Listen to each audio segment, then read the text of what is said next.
আচারি পনিরের এই রেসিপিটি দেখতে যেমনই লোভনীয়, খেতেও কিন্তু ভীষণই সুস্বাদু ছিল।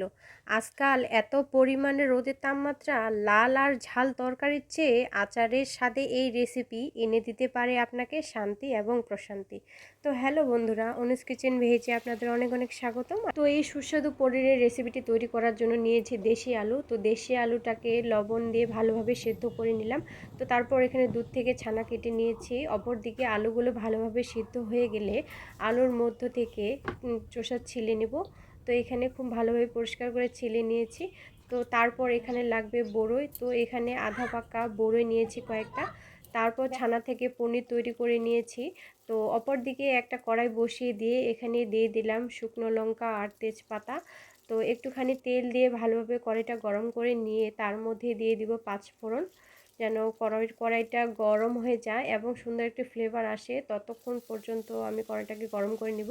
তো তারপর এখানে দিয়ে দিলাম টমেটো পেস্ট। তো টমেটোর পেস্টটাকে ভালোভাবে একটু কষিয়ে নেব। তো তারপর এর মধ্যে দিয়ে দিব বড়ই। তো বড়ইটাকে আমি ভালোভাবে একটু চিড়ে নিয়েছি। তো বড়ির ভিতরে যে টকটা, সেটিকে পাওয়ার জন্য কিন্তু অবশ্যই আমাদের বড়িটাকে চিড়ে দিতে হবে। তো তারপর এখানে দিয়ে দিলাম লবণ আর হলুদ। তো লবণ আর হলুদ দিয়ে ভালোভাবে টকটাকে একটু কষিয়ে নিব। তো বন্ধুরা, এই রেসিপিটি গরমের জন্য আপনার মধ্যে এনে দিতে পারে শান্তি এবং প্রশান্তি। তো গরমে লাল লাল ঝাল ঝাল সবজি খাওয়ার থেকে একটু টক টক সবজি খাওয়াটা আমার মনে হয় পারফেক্ট হতে পারে। তো তারপর এখানে মশলা কষানো হলে এখানে দিয়ে দিব জিরে আর গরম মশলার গুঁড়ো। তো মশলা টক সব কিছু ভালোভাবে কষানো হলে এর মধ্যে দিয়ে দিব সামান্য পরিমাণে জল।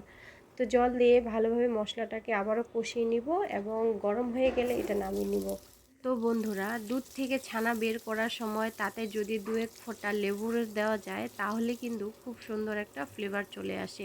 তো এখানে আমি দিয়েছিলাম দু এক ফোঁটা লেবুর রস। তো ভীষণই সুন্দর একটা ফ্লেভার চলে এসেছিল। তো এখানে সামান্য লবণ দিয়ে ছানাটাকে বা পনিরটাকে ব্রাউন করে ভেজে নিলাম।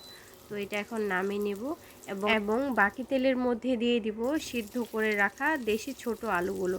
এই আলুগুলোকে এখন আমি লাল লাল করে ভেজে নেব। তো তার জন্য এখানে আমি যোগ করব সামান্য পরিমাণে লবণ আর হলুদ। একটু সময় নিয়ে এই আলুটাকে ভেজে নেব। তো বন্ধুরা, আপনাদের কার কার এই ছোট দেশি আলুগুলো খেতে ভালো লাগে অবশ্যই আমাকে কমেন্টে জানাবেন। তো এই ছোট আলুগুলো আমাদের বাড়ির প্রায় প্রত্যেকেরই ভীষণই পছন্দ। তো বাড়িতে যখনই লুচি তৈরি হয় তো এই আলুর দম বা একটু ঘাঁটি তো অবশ্যই থাকে। তো এখানে আলুগুলো ভাজা হয়ে গেলে এর মধ্যে দিয়ে দেব সামান্য পরিমাণে মরিচ গুঁড়ো। তো মরিচ গুঁড়ো এখানে কালারটা আনার জন্য শুধু একটুখানি দিলাম। তো তারপর এখানে দিয়ে দিব টকটা, মানে এখানে বড়ই আর টমেটোর যে ঝোলটা তৈরি করে রেখেছিলাম তো সেটা এখানে অ্যাড করে দিলাম। তো তারপর এটাকে ভালোভাবে একসাথে মিশিয়ে নিব। তো তারপর এখানে যোগ করব ভেজে রাখা পনিরগুলো। তো পনিরগুলো দিয়ে ভালোভাবে আরেকটু মিশিয়ে নিব। তো এখানে টকের ব্যালেন্সটা ঠিক রাখার জন্য দিয়ে দিব সামান্য পরিমাণে চিনি। তো চিনিটা দিয়ে ভালোভাবে একটু মিশিয়ে নিব। তো এই তো রেডি হয়ে গেল আমার আচারি পনিরের রেসিপি। তো ভীষণই সুস্বাদু হয়েছিল। তো আপনারা এটা অবশ্যই বাড়িতে ট্রাই করবেন, স্পেশালি এই গরমে একবার হলেও এটা ট্রাই করে দেখবেন। তো এই রেসিপিটি একবার খেলে বারবারই খেতে ইচ্ছে করবে।